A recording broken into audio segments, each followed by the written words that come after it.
And good morning. Welcome to Live from Broadcast Square here at Talk Radio 1270. My name is Joe Denoyer, host of the show. And in the studios with us, representing the 41st House District and now announcing his candidacy for Kansas Secretary of State, we have Pat Proctor, Representative Proctor, Colonel Proctor. What do we call you? Just Pat. Pat. Just okay, fine. That'll work. Okay, Pat. So good to have you here in Liberal. Thank you so much for having me. I'm excited to be here. First time here in Liberal? First time in Liberal. I've been down this part of the state about 3 times since I announced in April. Okay. Just trying to make it very clear that, yeah, I'm from Northeast Kansas, but I'm going to be Secretary of State for the entire state, not just East Kansas. Okay. For our listeners that may have heard your name but not really know a lot about you, I'd introduce you as a colonel as well. Yeah. There is some military background, but born, raised, what's your biography? Yeah, so I spent 25 years in the Army. I was all over the world. Iraq twice, Afghanistan once, and politics was absolutely not my life plan. My plan was to be a professor, which I am. I teach at Wichita State, and then I figured my wife would fill in the rest with our 2 restaurants in Leavenworth and Manhattan. But a very wise man once told me, if you want to make God laugh, tell him your plans. Exactly. So here I am in politics, and it's been an honor to serve, and I hope to continue to serve. Okay. Retired military, and then Sure. Just again, like you just said, you couldn't sit still. Yeah. So what got me into the legislature was Leavenworth. It's like a lot of historical downtowns. We were losing people, losing services, losing businesses. And what got me in the legislature was bringing Leavenworth back. And I've done a little bit of that. I passed this bill called the Historic Kansas Act that encourages investment in historic downtowns. But when you become a legislator, they ask you, what committees you want to be on. I said what any legislator from Leavenworth would say. I said, I want to be on the Military and Veterans Committee, and I want to be on the Corrections Committee, because that's what we do in Leavenworth, is prisons and the military. And they put me on the Elections Committee. I'm like, well, okay. Well, if I'm going to be on the Elections Committee, I should know something about elections. So I set up a meeting with the elections folks at Secretary of State's office, and they just spent the whole day going soup to nuts through elections, everything there was to know about elections. Just great professionals. The whole time I'm in there, my phone's blowing up, just like call after call and text after text. And I wasn't going to be rude, because how often am I going to have these folks feeding my head? So I kind of put my phone away. But when I got done, I walk out there on the sidewalk in front of Memorial Hall. The Capitol's in front of me. I'm getting ready to get sworn in, a few days. I looked out my phone, and the day that I was in there learning everything there was to learn about elections was January 6, 2021. And so while I'd been in there learning everything there was to learn about elections, everything that happened in D.C. was happening. And it just hit me like a ton of bricks that I had all these ideas about what I was going to be doing in the legislature, but probably the most important thing I was going to be working on was election law, because we've got a crisis in this country and in this state. People that have just lost confidence in our elections. They no longer believe that the elections reflect our will. And I swore an oath. 25 years in the Army, I swore to support and defend the Constitution of the United States, to defend our way of life, defend our form of government. And I've been places where people no longer believe that their elections reflect their will. They don't believe in the ballot box or civil processes.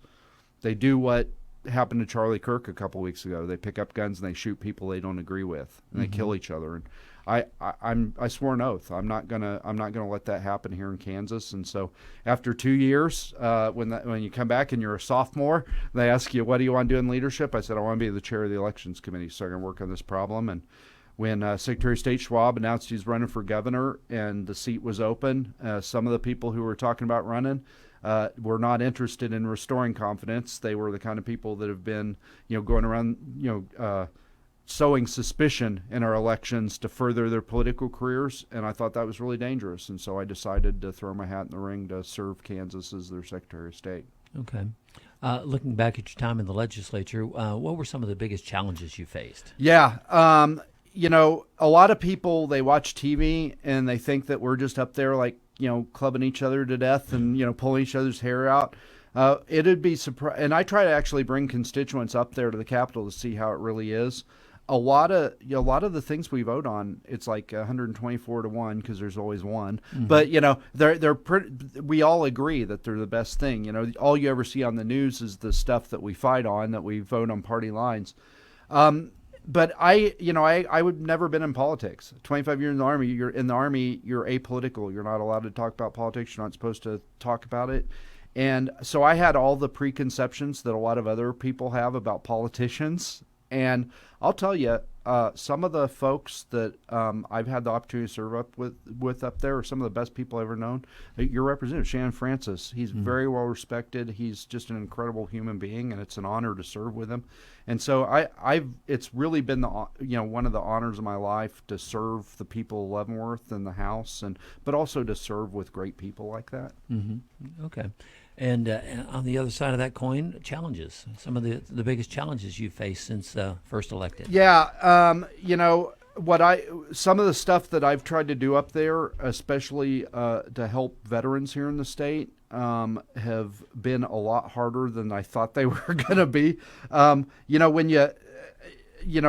When you're kind of ensconced in your district, you think that like everybody's going to have the same interests and concerns, but there's 125 folks up there, and they're all representing their constituencies. And I've been trying to do things to keep veterans here in the state, because every year we separate 3,000 veterans from Fort Leavenworth, Fort Riley, and McConnell Air Force Base, and they pack up their families and they go to Texas and Florida because they've got no property tax for disabled veterans. And so I figured, hey, let's hang on to them. We're losing population in Leavenworth. We're stagnant in the state. We've got 60,000 unfilled jobs in the state. These are all skilled people, many of them with degrees or higher, advanced degrees.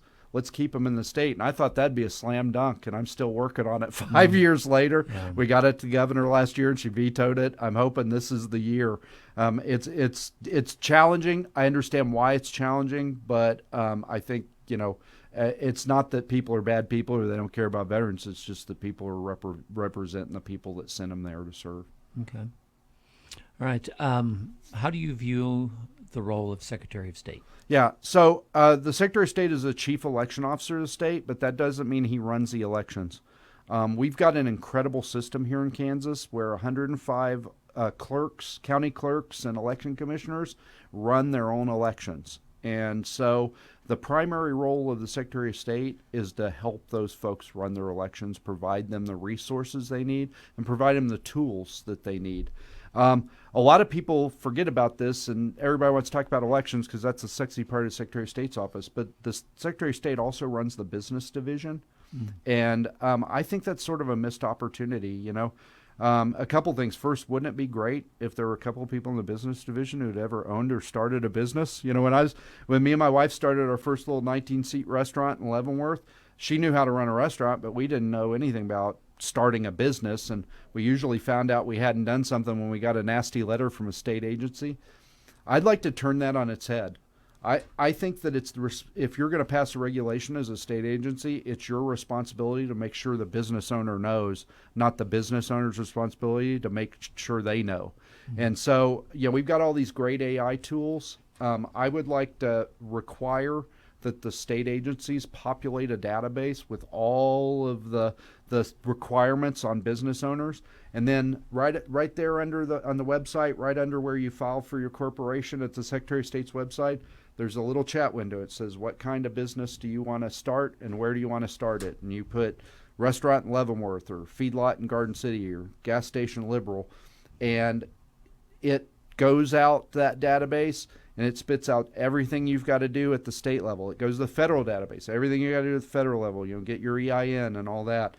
And then it goes to your city website. It says this is all the stuff you got to fill out, with the City Hall and Liberal to start your gas station. And that, I just want that office to be an engine, an entrepreneurship engine. Right now, it's just the place where you file for your corporation, and I think there's a lot we can do there. Okay, so yeah, that would kind of simplify things with the technology that is at our disposal right now.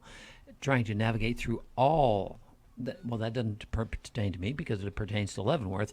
Liberal's different, doesn't it? Exactly. So if you could just key that in, and I'm sure there's software out there already that is doing similar things. So just adding that. And some other states have done this, and it's been super successful. It's really just accelerated entrepreneurship, and I think that the hurdle to entrepreneurship should be your intestinal fortitude and the willingness to work. Okay. It shouldn't be navigating state agencies and city government ordinances. And so anything we can do to cut all that out so that we're just giving prospective business owners room to run.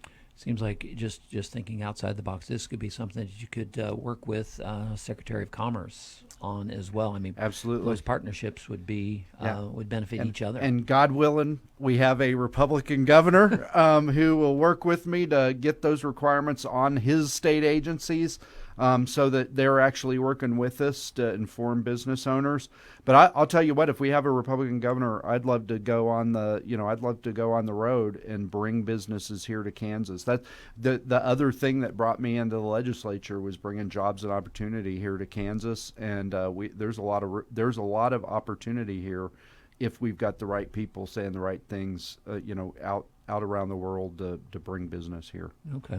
Yeah, speaking of business, of course, being from Leavenworth, I'm sure you're pretty close to the Missouri line. Here, we've got Oklahoma and Texas just not that far away. Colorado just it seems like we lose businesses across state lines. So maybe working together with communities to develop plans to keep those businesses on the Kansas side of the state line. Absolutely, and we're a victim of that. Frankly, in Leavenworth right now, we're losing population and losing services because people are going across the river. And the reason they're going across the river is because property taxes are lower there. We've got a huge property tax problem here in Kansas. I've been, fighting for years to get it fixed, but a big portion of it drives me nuts. When I'm out knocking doors in my district to get reelected to the House, everybody talks to me about property taxes, and I got the voter rolls in front of me, and I look. And they didn't vote in the they didn't vote in the odd year election, where they vote for their school board and their city commission or city council that determines 75% of their property taxes. And so I'd like to do stuff as a Secretary of State to increase participation in those elections.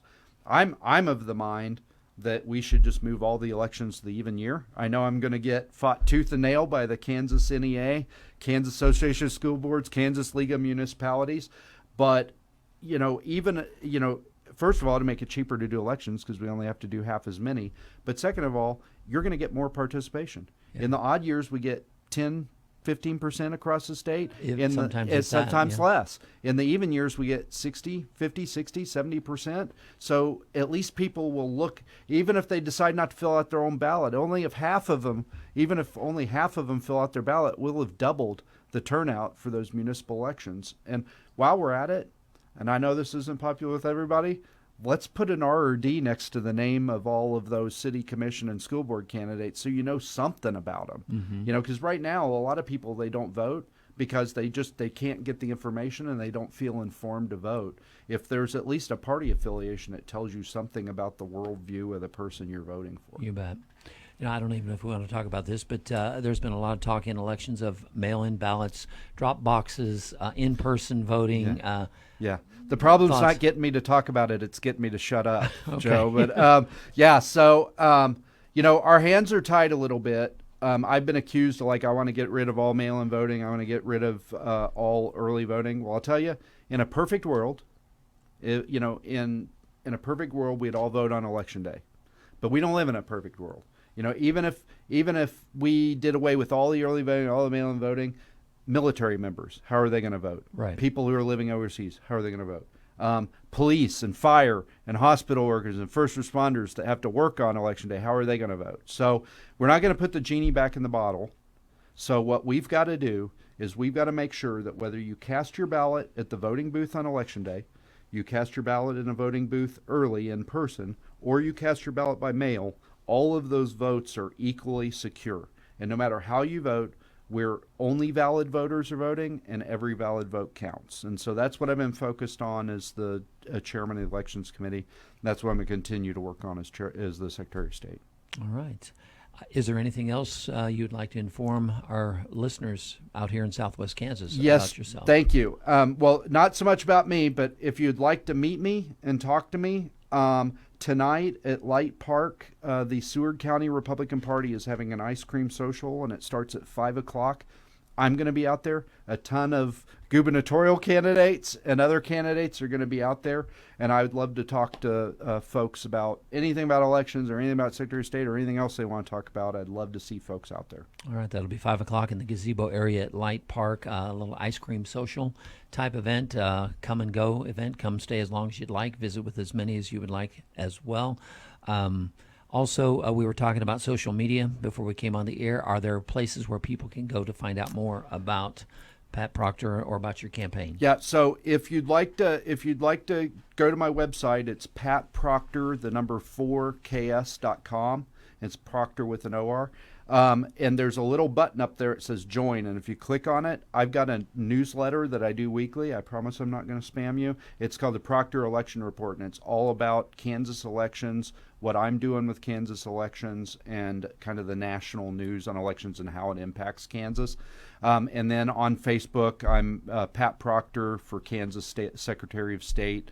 I'm on Twitter and all that other stuff too. But just search for me, you'll find me. I try to engage as much as I can with folks. That newsletter, if you read it and you don't like something you read and you hit reply, it's going straight to me, and I'm going to answer you. I'm committed to talking to people about these issues, because that's part of restoring confidence and bringing people back into the process is having that conversation. Chris, for the last 5 years, we've been having a shouting match about elections, and I'm committed to having a conversation. All right. Well, we appreciate your time. Real quickly, what does Pat Proctor like to do in his spare time, if he has? Let's get to know Pat. Pat Proctor has zero spare time, but when Pat Proctor gets that one day a month when his wife doesn't need him to do something and he's not on the campaign trail, I'm a classic car nut.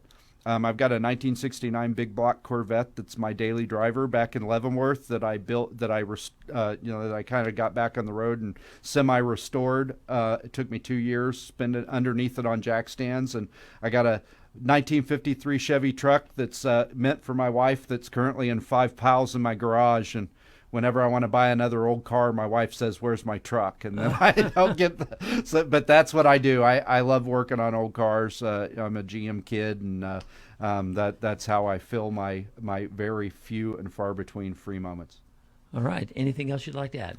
No, I really appreciate the time, and I'm really thrilled to be here in Liberal today. And this isn't my last time here in Southwest Kansas. I've been down here 3 times, and I plan on coming plenty more times before election. And after I'm elected, I plan on coming back, because I want to take, I've in my committee room, I've sort of tried to make it a platform for conversation about elections. If I'm your Secretary of State, I'm going to take that statewide. I'm going to go do town halls over the state, because I want to hear what people's concerns are. And if there are concerns that we can address, let's fix them. You bet. Well, we've got Pancake Day coming up in February. Yep. It's always during the session. Shannon Francis has been telling me for years about Pancake Day, and darn it, it's always during the session. I want to get down here, so I might try to get a hall pass so I can come down here next year. All right. Well, Pat, it was great getting to visit with you. And tonight, 5 o'clock, Light Park. Things will be hopping with ice cream and candidates, and get to know your candidates before you make it to the polls in November. I hope to see everybody out there. All right. Thanks for stopping in. We'll be right back. Thank you. You've been listening to Live from